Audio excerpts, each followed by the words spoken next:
오늘의 말씀 우리가 잘 아는 요셉의 꿈 이야기입니다. 요셉이 누구지요? 거의 막내였지요. 그런데 아버지가 이 요셉을 다른 형들보다 더 사랑해서 요셉에게만 이 채색 옷을 입히고, 다른 형은 다 아버지의 양을 모고 들에 나가서 양을 쳐야 했지만 요셉은 아버지 주위를 맴돌며 재롱을 피우는 그런 일을 하게 했던 것입니다. 거기다 이 요셉은 형들이 무슨 잘못이나 실수를 저지르면 금방 그것을 아버지한테 일러 바쳐서 아버지를 그 형들을 혼나게 하는 그런 일도 했던 것입니다. 그러니까 이 형들이 보기에 요셉이 얼마나 얄미웠겠습니까? 그런데 일은 거기서 끝나지 않지요. 어느 날 갑자기 요셉이 꿈을 꾸었다면서 꿈 얘기를 하는데, 그 꿈의 내용이 뭐였어요? 보면 6절 7절 요셉이 그들에게 이르되 청하건대 내가 꿈을 들으시오. 우리가 밭에서 곡식단을 묶더니 내 단은 일어서고 당신들의 단은 내 단을 둘러서서 절하더이다. 무슨 의미예요? 형들이 그 꿈의 의미를 알아차리고 그렇게 말하지요. 8절 그의 형들이 그에게 이르되 네가 참으로 우리의 왕이 되겠느냐, 참으로 우리를 다스리게 되겠느냐 하고 그의 꿈과 그의 말로 말미암아 그를 더욱 미워하더니. 그런데 요셉의 꿈이 거기에서 끝나지 않는 거예요. 다음 날 다시 또 꿈을 꾸고 또 아버지와 형들에게 말합니다. 9절 내가 또 꿈을 꾼즉 해와 달과 11별이 내게 절하더이다 하니라. 참 어이없잖아요. 그 꿈 얘기를 들으면서 형들이 요셉을 더 미워하게 됩니다. 결국 어떻게 해요? 하모니 형들이 이 세겜 땅으로 양떼를 몰고 거기에서 양을 치고 있다는 소식을 듣고 아버지 야곱이, 왜냐하면 좀 시간이 많이 흘렀지만 전에 세겜 땅에서 어떤 일이 있었어요. 딸 디나의 일로 인하여서 야곱의 두 아들인 레위와 시므온이 그 세겜 족속을 해친 그런 일이 있었잖아요. 그런데 아들들이 하필이면 그 세겜 땅의 경내에 들어와서 양을 치고 있다는 소식을 야곱이 전해 들은 거예요. 걱정이 돼서 요셉을 보내며 말합니다. 야, 가서 내 형들이 다 안전하고 양떼가 안전하냐면 살펴보고 오너라. 그래서 요셉이 세겜 땅으로 왔는데 아무리 잘도 거기에 형들이 없는 거예요. 광야를 헤매고 있는데 거기서 한 사람을 만나 묻습니다. 우리 형들 못 봤어. 그들이 서로 말하는데 여기서 한 북쪽으로 20km쯤 더 떨어져 있는 도단으로 가자고 그렇게 말을 했다. 그래서 요셉이 그 도단까지 형들을 찾아가는 것이지요. 그런데 요셉이 오는 것을 본 형들은 어떻게 해요? 서로 이렇게 말했다고 성경에 기록이 되어져 있습니다. 18절로 20절 요셉이 그들에게 가까이 오기 전에 그들이 요셉을 멀리서 보고 죽이를 꾀하여 서로 이르되 꿈꾸는 자가 오는도다. 자, 그를 죽여 한 구덩이에 던지고 우리가 말하기를 악한 짐승이 그를 잡아먹었다 하자. 그의 꿈이 어떻게 되는지 우리가 볼 것이니라. 그래서 형들이 요셉을 붙잡아 채색 옷을 벗기고 요셉을 빈 구덩이에 던져 넣는 것이지요. 그런데 뭐가 마침 이스마엘 장사꾼들이 길라스로부터 건너오는 것이 보입니다. 그래서 유다가 요셉을 살리고자 해서 그런 제안을 형제들에게 합니다. 야, 아무리 얄미워도 그래도 우리 아버지 아들 아니냐, 우리 아우 아니냐, 우리가 아우를 죽여 무슨 좋은 꼴을 볼 수가 있겠느냐. 그러니까 이 아우를 죽이지 말고 요셉을 이 미디안 장사꾼들에게 팔아버리자. 그래서 결국 요셉이 은 20에 미디안 장사꾼들에게 팔려 애굽으로 끌려가게 되는 것입니다. 그런 다음 거기에서 애굽 왕 바로의 친위 대장인 보디발이라는 사람에게 다시 팔리게 되는 것이죠. 아버지 지극한 사랑을 받던 아들이 하루아침에 보디발의 노예가 된 것입니다. 하지만 그 상황에서도 하나님이 요셉과 함께 하셨고 그래서 보디발의 신임을 얻게 하십니다. 결국 그 집의 가정 총무가 되어지는 것이지요. 그런데 그것으로 끝이 아니었어요. 왜냐하면 요셉이 아주 빼어나게 잘생겼었거든요. 그걸 보고 주인의 아내가 반하여서 자꾸 동침하자고 요셉을 요구하는 것입니다. 물론 요셉은 매번 거부했지요. 그러다가 어느 날 공교롭게도 집에 사람이 하나도 없는데 그걸 알지 못해 일을 보기 위해서 요셉이 안채에 들어간 것입니다. 그리고 거기에서 보디발의 아내에게 붙잡힙니다.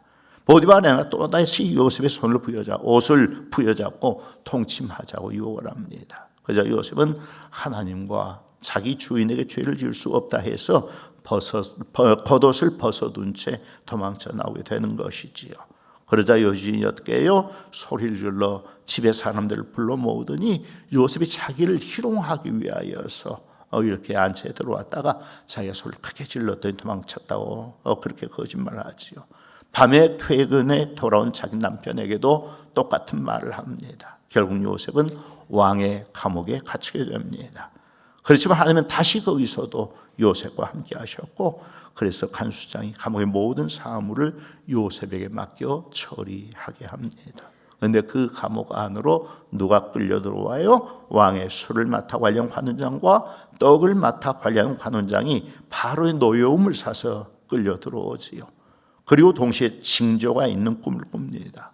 술을 맡은 관원이 꾼 꿈은 자기 앞에 포도나무가 있고 거기에 3개의 가지가 이렇게 펼쳐져 있는데 거기에 싹이 나고 꽃이 피고 포도송이가 잘 열려 익어간 그걸 따서 즙을 짜 바로의 잔에 올려 바치는 그런 꿈을 꾼 것입니다. 그런데 그 꿈의 의미가 무엇인지를 도무지 알 수가 없어서 마음으로 근심하게 된 거예요.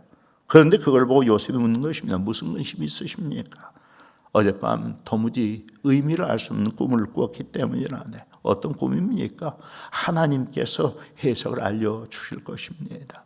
술 맡은 관원장이 자기가 꾸었던 꿈을 요셉에 그대로 말해주자 요셉이 그 꿈을 해석해 줍니다. 당시 보았던 그 포도나무의 3가지는 사흘을 의미합니다. 왕이 사흘 안에 당신을 복직시킬 것이고, 그래서 당신은 전에 맡았던 그 일을 다시 맡게 될 것입니다. 그러므로 그렇게 된 날 꼭 나를 잊지 마시고 나를 기억해 주십시오. 나는 이 옥에 갇힐 일을 전혀 하지 않았습니다.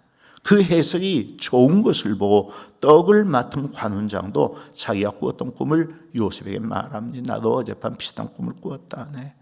흰떡 3광주리가 내 머리 위에 이렇게 올려져 있는데 그 맨 위 광주리에는 바로를 위해서 만든 구운 음식들이 있었어. 그런데 새들이 내 머리에 광주리에서 그것을 다 쪼아 먹어버리더라고. 그 꿈의 해석은 무엇인가? 요셉이 똑같이 해석해 줍니다. 당신이 본 광주리 셋 역시 사흘을 의미합니다. 그 꿈은 바로가 사흘 안에 당신의 머리를 들어올린 후에 나무에 매달 것이고, 그래서 새들이 당신의 고기를 뜯어먹게 될 거라는 뜻입니다. 결국 모든 일은 요셉의 해석대로 되어졌지요. 그렇지만 옥에서 나간 술을 맡았던 관원장은 요셉을 잊어버렸고, 그런데 그로부터 2년 후 이번엔 바로가 아주 징조가 있는 이상한 꿈을 꾼 거예요.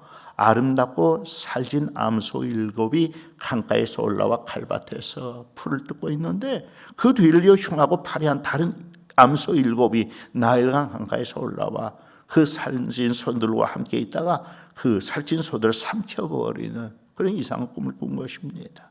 깜짝 놀라게 일어났던 바로가 정말 이상한 꿈도 있다 하고 다시 잠이 들었는데 또 꿈을 꿉니다. 이번에는 한 줄기에 무성하고 충실한 이삭 7이 나와 있는데 곧이어 가늘고 통풍에 마른 것 같은 이삭 7이 나오더니 앞에 나왔던 무성하고 충실한 이삭 7을 삼켜버리는 그런 꿈을 또 꾸었습니다. 정말 이상하지 않아요? 그래서 바로가 아침에 애굽의 모든 술사들과 점술가들과 제자들을 불러 모아서 자기의 꿈을 얘기하며 그 꿈을 한번 해석해 보라고 이렇게 명령을 한 것입니다. 그런데 그 사람들 가운데 요셉의 꿈을 해석할 줄 아는 사람이 한 사람도 없는 거예요. 바로의 꿈을 해석할 줄 아는 사람이 한 사람도 없는 거예요. 그걸 보고서야 왕의 술 맡았던 관원장이 요셉을 기억해내는 것입니다. 그리고 그를 바로에게 소개합니다. 결국 요셉이 와서 바로의 꿈을 해석하게 되는 것이지요. 바로가 꾸신 그 꿈의 해석은 이러합니다. 그 두 꿈은 다 한 가지의 꿈인데 하나님께서 하실 일을 바로에게 미리 보여주신 것입니다. 왕이 꿈에서 보신 살찐 7 암소와 충실한 7 이삭은 앞으로 애굽 땅에 7년에 이전에 없을 대풍령이 올 거라는 그런 하나님의 계시의 꿈입니다. 그렇지만 그 뒤를 이어 나타난 파리한 7 암소와 마른 이삭 7은 그 7년 대풍년 후에 다가올 7년의 대흉년을 의미하는 그러한 것들입니다. 그러므로 왕은 명철하고 지혜 있는 사람을 택하여서 애굽 땅을 다스리게 하되 7년 대풍년이 있을 동안에 땅에 애굽된 모든 소산 5분의 1씩을 거두어서 각 성읍에 쌓아두게 하고 그것으로 뒤에 임할 7년 대흉년을 대비하게 하소서라고 꿈을 해석해 주는 것입니다. 바로가 가만히 보니까 요셉보다 더 지혜롭고 더 하나님의 영에 감는 사람을 찾을 수가 없는 거예요. 그래서 요셉을 총리로 세워서 애굽의 온 땅을 다스리게 하는 것입니다. 그렇게 해서 요셉은 종으로 팔려온 지 13년 만에 그가 꾸었던 꿈대로 애굽의 지도자로 세워지게 된 것이지요. 그래서 이 꿈을 가지는 것이 우리 인생에 매우 중요하다라고 하는 것입니다. 본문의 요셉의 이야기가 그 얘기예요. 추수단의 꿈, 해와 달과 별의 꿈, 다 무슨 꿈이에요? 형네 아버지의 해석처럼 지배자가 될 것에 대한 꿈이었지요. 물론 꿈을 꾸고 나서 그것을 자기 마음에 두지 않고 다 그냥 흘려버린다면 그건 말 그대로 개꿈으로 끝나고 말 것입니다. 그런데 요셉은 그 꿈을 하나님이 주신 비전으로 그 마음과 생각에 품은 것입니다. 물론 그 꿈 때문에 형들에게 미움을 사 애굽의 노예로 팔려 또 거기에서 다시 누명을 쓰고 깊은 감옥에 갇히게 되었지만, 그러나 그 상황에서 요셉은 하나님께서 꾸게 하셨던 그 꿈을 절대로 포기하지 않았습니다. 그래서 마침내 바로의 꿈을 해석한 후에 애굽의 총리가 되어지는데, 그렇게 그의 꿈을 이루는데 꼭 13년이 걸렸던 것입니다. 뭐예요? 하나님께서 그에게 꿈을 주셨을 뿐만 아니라 그 꿈을 이루어 주신 것입니다. 하나님은 오늘 또 우리에게 꿈을 주실 뿐만 아니라 그 꿈을 이루어 주시는 분인 줄로 믿습니다. 그러므로 우리 조금의 일을 책임지는 우리 광주순교회 한 모든 성도들, 특히 우리 어린이들, 청소년들, 우리 청년들에게 부탁합니다. 꿈을 가지셔야 합니다. 내 멋대로 만들어낸 꿈이 아니라 요셉 자기 멋대로 꿈 같지 않았어요. 하나님께서 꾸게 하신 그 꿈을 그 마음에 품었던 거예요. 하나님께서 꿈을 통해서 그를 향하여 가지고 계신 하나님의 뜻과 계획과 목적이 무엇인지를 분명히 보여주셨고 요셉은 그것을 자기의 꿈으로 갖게 되었던 것입니다. 그러므로 우리도 우리 자신의 미래에 대해서 하나님께 여쭤보아야 합니다. 하나님, 나 어떤 사람 되기 원하세요? 어떤 일을 나를 통해서 하고 싶어 하세요? 먼저 물으셔야 됩니다. 그러나 하나님께서 품게 하시는 그 꿈을 우리 마음에 품을 수 있어야 하는 것입니다. 어떻게 우리 자신의 꿈을 발견할 수 있는가? 가장 먼저는 내가 잘할 수 있는 일을 점검해 보라는 것입니다. 왜냐하면 그것이 하나님께서 우리에게 주신 능력이고 재능이고 은사거든요. 하나님이 내게 그런 재능과 은사와 지혜와 능력을 주셨기 때문에 내가 그것을 잘할 수가 있는 거예요. 그렇다면 하나님께서 그런 재능과 지혜와 능력을 주셨다면 그것을 주신 하나님의 이유가 있고 계획이 있고 목적이 있지 않겠습니까? 바로 그것이 나에 대한 하나님의 기대이고 목적인 것입니다. 지금 지구상에 70억이 넘는 사람들이 살고 있는데 나와 똑같은 사람 한 사람도 없거든요. 우선 지문만 비교해봐도 세계 70억 인구 가운데 지문이 똑같은 사람 한 사람도 없어. 정말 신기하잖아요. 이거 뭐 별거 아닌 것 같은데 이거 어떻게 70억 인구가 이게 다 다를 수가 있느냔 말이에요. 이걸 보면 뭘 알 수 있어요? 나는 하나님 앞에서 아주 특별한 목적의 존재라는 사실을 알 수가 있는 것이지요. 그래서 내가 뭘 잘할 줄 아는가, 뭘 잘할 수 있는가 하는 것을 생각해 보면 하나님께서 내게 원하시는 목적이 무엇인가 하는 것을 발견할 수가 있다고 하는 것입니다. 또 하나 꿈을 발견하기 위해서는 하나님께서 내 마음에 주신 부담이 무엇인가 하는 것을 생각해 보아야 합니다. 살아가다 보면 마음에 부담되는 일들이 꼭 생겨요. 빌립보서 2장 13절을 보면 너희 안에서 행하시는 이는 하나님이시니 자기의 기쁘신 뜻을 위하여 너희에게 소원을 두고 행하게 하시나니 라고 말씀합니다. 그래서 너희 안에서 행하시는 하나님, 이 행하신다라고 하는 말에 헬라어는 에네르게오라고 하는 단어입니다. 뭐냐면 일하고 계신다, 역사하고 계신다. 하나님께서 우리 안에서 일하고 계신다, 역사하고 계신다. 그러면서 어떻게 하세요? 우리로 소원을 두고 행하게 하신다. 소원을 가지고 에너게요. 우리도 일하게 하신다. 우리도 역사하게 하신다. 즉 하나님이 우리 안에 계시면서 역사하셔서 우리에게 소원을 갖게 하시고 우리로 그 소원을 두고 일을 하게 하시는 그런 분이 하나님이라고 하는 것이지요. 그러니까 우리 안에 하나님이 우리 마음에 주신 특별한 어떤 소원, 어떤 관심, 부담감, 특별한 열정, 바로 그것이 하나님께서 우리에게 주시는 꿈이고 사명이고 하나님 주신 마음이라고 하는 거예요. 그냥 그걸 잘 점검해 봐라 하는 것입니다. 또 하나, 꿈은 절대로 공짜로 이루어지는 법이 없다는 것입니다. 요셉의 꿈 공짜로 이루어지지 않았어요. 노예로 팔려가 종살이를 해야 했어요. 억울한 누명을 쓰고 감옥살이를 해야 했어요. 얼마나 호되게 훈련받았는지 몰라요. 근면함의 훈련, 겸손의 훈련, 섬김의 훈련, 무엇보다도 하나님만 바라고 하나님만 의지하는 훈련. 그 훈련 앞에서 꼬꾸라져 버리는 사람은 절대로 자기의 꿈을 이룰 수가 없습니다. 그 훈련이 내 꿈을 이루어가는 과정 속에 훈련이라는 사실을 깨닫고 하나님이 만들고 싶어 하시는 그런 사람으로 만들어져 나와야 합니다.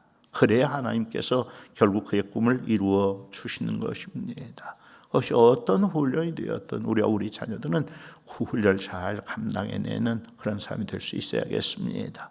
한 가지만 더 말씀드린다면 꿈이 있는 사람, 그 꿈에 헌신된 삶을 살아야 한다는 것입니다.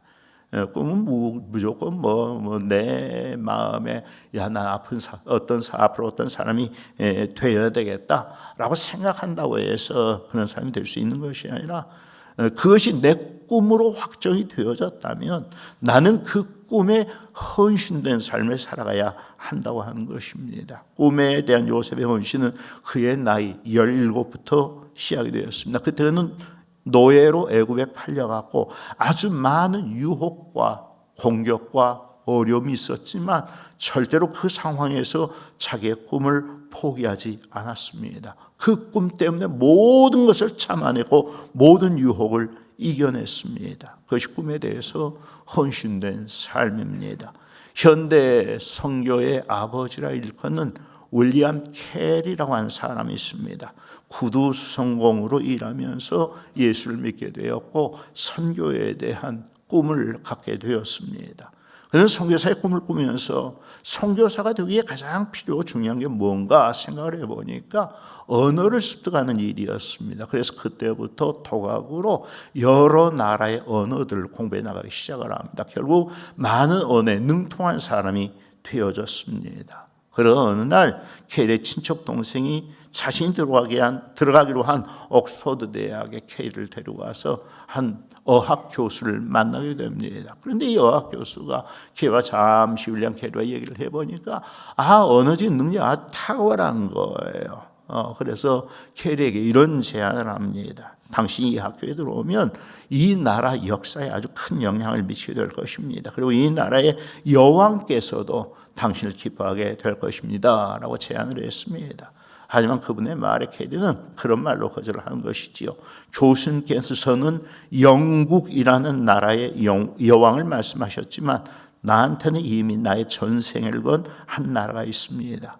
그것은 바로 하나님 나라입니다. 나는 여왕보다 더 높으신 분의 부름을 받았고 그분을 향한 나의 충성은 절대로 변할 수 없습니다. 결국 윌리엄 캐리는 그 교수의 제안을 거절하고 세계 선교를 위해서 인도로 건너가게 됩니다. 거기에서 선교를 인도어로 번역을 하고 또 사전까지 편찬내게 되는 것이지요. 그러므로 세 가지입니다. 하나님께서 주시는 꿈을 갖되 나 혼자 잘 먹고 잘 살기 위한 꿈이 아니라 하나님을 위하고 많은 사람을 섬기기 위한 꿈을 가지라는 것입니다. 두 번째, 꿈은 항상 대가를 요구합니다. 그 순간에 포기해버리면 아무것도 이루어지지 않습니다. 끝까지 참으면서 꿈을 붙잡고 나아가야 그 꿈이 이루어집니다. 마지막, 꿈에 대해서 철저히 헌신된 사람이 되어야 합니다. 저절로 이루어진 꿈은 없습니다. 꿈을 위해서 준비하고 노력하면서 그 꿈을 이루기 위해 한 발자국씩이라도 나아가는 그런 모습을 우리가 보일 때에 그 꿈이 비로소 이루어질 수가 있는 것입니다. 그러므로 우리 모두는 하나님께 주신 꿈을 가지고 아이들뿐만 아니라 노인들도 꿈을 꾸어야 됩니다. 요엘서 2장 28절을 보면 그 후에 내가 내 영을 만민에게 부어주리니 너희 자녀들이 장래 일을 말할 것이며 너희 늙은이는 꿈 할 놈을 꾸며 너희 저는 이상을 볼 것이며 라고 말씀을 했으면, 물론 여기에 노인들 꾸는 꿈, 할롬이라고 하는 것이 하잔, 이 비전과 똑같은 것은 아닙니다. 그렇지만 노인들도 하나님의 말씀을 통해서 나만의 꿈을 품을 수가 있어야 됩니다. 무엇에 대한 꿈이에요? 하나님 나라, 천국에 대한 꿈이지요. 이 하나님 나라에 대한 꿈을 꾸어야 인생의 마지막 시간을 더 의미 있고 가치 있게 살아낼 수가 있는 것입니다. 어떤 사람이 삶이 너무 힘들어서 하나님께 그런 기도를 드렸대요. 하나님, 지금 내 삶이 너무 힘듭니다. 다른 방법으로 해결할 방법이 없습니다. 그러니까 하나님께서 나한테 10억 복권에 당첨되도록 좀 도와주셨으면 좋겠어요. 간절히 기도했습니다. 그런데 아무 일도 일어나지 않았습니다. 드디어 하나님의 응답이 임하였습니다. 하나님 말씀하십니다. 야, 복권부터 사라. 복권부터 사라. 복권을 사야 복권 당첨시켜 줄 거 아니에요. 꿈을 꾸어야 하나님께서 이루어 주실 거 아니에요. 꿈이 없는데 어떻게 꿈을 이루어 주시느냐고요. 그래서 먼저 하나님께 물어야 돼요. 하나님, 내가 어떤 인생 살기를 원하세요? 물어야 돼요. 물어야 돼요. 그 다음에 하나님께서 내게 주신 재능과 모든 능력을 청구해 봐야 합니다. 하나님이 내게 부담으로 주신 일이 무엇인가? 내가 꼭 해야만 할 일은 무엇인가? 그것이 우리의 삶의 가능성이 많거든요. 여러 번 말씀드렸지만 조국의 미래를 책임있는 교회라는 슬로건을 내걸면서 저는 계속 그걸 위해서 기도하고 있습니다. 우리가 꼭 위대한 대통령, 정치인, 학자, 경제인, 영적인 지도자, 노벨상 수상자, 우리가 키워낸 다음 세대에서 꼭 나오게 만들어 주십시오. 우리와 함께 그 꿈을 꾸기를 원합니다. 우리의 다음 세대 가운데서. 바로 우리 동네에서 노벨 문학상 수상자 나왔잖아요. 그럼 왜 또 다른 사람 안 나오겠어요? 우선 우리의 다음 세대 그런 꿈을 꾸게 만들어야 됩니다. 우리의 다음 세대 교회가 잘 키워내야 합니다. 그들 위해서 축복하고 기도하고 그들의 꿈을 키워줘야 합니다. 아무리 큰 어려움이 있다 하더라도 교회는 그 일을 해야 합니다. 꿈을 위해 살아가다 보면 새 나무처럼 내 꿈이 완전히 꺾여버리고 좌절된 것처럼 느껴지는 그런 순간도 다가올 수가 있습니다. 그렇지만 그것은 단순히 하나님께서 나를 훈련시켜 가시는 과정이고 만들어 가시는 과정일 뿐입니다. 그 지점에서 포기해버리고 좌절돼 버리면 안 됩니다. 우리는 결론을 살고 있는 게 아닙니다. 하나님이 우리에게 주실 결론은 따로 있습니다. 그것을 바라보면서 기도하고 믿음으로 나아가면 결국 하나님께서 우리의 꿈을 이루어 주신 그날에, 지금 보니까 다 꿈을 포기하고 계시는 것 같아요.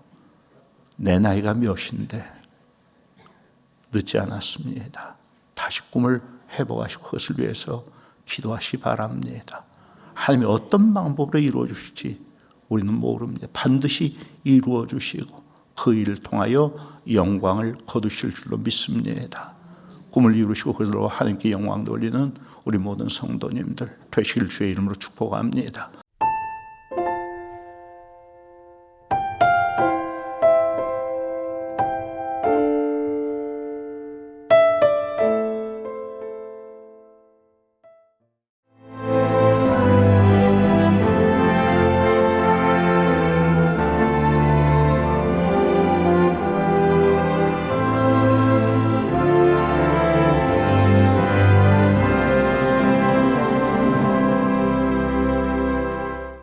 누구보다 먼저, 누구보다 빠르게 미래를 준비해온 전라남도.